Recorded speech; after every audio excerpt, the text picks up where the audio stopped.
வாருங்கள் பேகம் ஷாய்பா. நான் கூறியதில் உங்களுக்கு எந்த நம்பிக்கையும் இல்லாமல் தானே பெனசீரை எதிர்த்து நீங்கள் ஒன்றும் செய்யவில்லை. எப்பொழுது அவள் முகத்திரையை தாங்கள் கிழித்திருந்திருக்க வேண்டும். ஆனால் தாங்களோ அமைதியாக அமர்ந்து கொண்டிருக்கிறீர்கள். நான் அமைதியாக அமர்ந்து கொண்டிருப்பவள் அல்ல ஷெரீஃபுதீன். பெனசீரின் சுயரூபத்தை வெளிக்கொண்டு வருவதற்கு எவ்வளவோ முயற்சி செய்தேன். ஆனால் தெரியவில்லை. அவள் அனைவர் முன்பாக நிரபராதியாக நிரூபித்து விட்டாள். அதோடு ஷெஹன்ஷா என் பேச்சை நம்பாத பொழுது நான் என்ன செய்ய முடியும்? நீங்களே கூறுங்கள். ஏதாவது ஒன்று செய்தே ஆக வேண்டும். பேகம் ஷாய்பா, நான் கூறுவது அனைத்தும் உண்மை. அந்த பெனசீர் நமது ஷகன்ஷாவை நிக்காவிற்கு முன்பே கொல்ல திட்டம் போட்டிருக்கிறாள். திருமணத்திற்கு முன்பா? ஆம். பெனசீர் நிக்காவிற்கு முன்பே ஷகன்ஷா மீது தாக்குதல் நடத்துவாள். அதன் பிறகு அபுமாலியை சிறையிலிருந்து விடுவித்து விடுவாள். அதன் பிறகு அபுமாலி ஆக்ராவை கைப்பற்றி விடுவான். பெனசீர் முகலாய ராஜ்யத்தின் வேகமாவது உண்மைதான். ஆனால் அவளுடைய கணவராக போவது அபுமாலி, ஷகன்ஷா அல்ல. இந்நேரம் நான் மட்டும் வெளியில் இருந்தால் ஏதாவது ஒரு வழியை கண்டுபிடித்திருப்பேன்.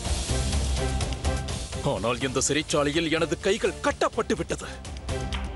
பேகம் ஷாய்பா, தாங்கள் தான் ஏதாவது செய்ய வேண்டும். ஒருவேளை இம்முறை நீங்கள் தோற்றுவிட்டால் பிறகு வாழ்நாள் முழுவதும் தாங்கள் வருத்தப்பட வேண்டியிருக்கும்.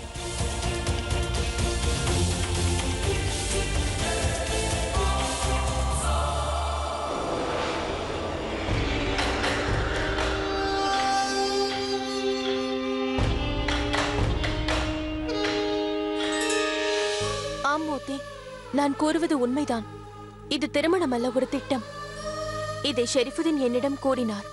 திருமணம் நடப்பதற்கு முன்பு அந்த பெய்னசர் ஷெஹன்ஷாவை கொல்வதற்கு திட்டம் போட்டிருக்கிறாள். ஷெஹன்ஷாவிற்கு இதை எவ்வாறு புரிய வைப்பது என்று தெரியவில்லை.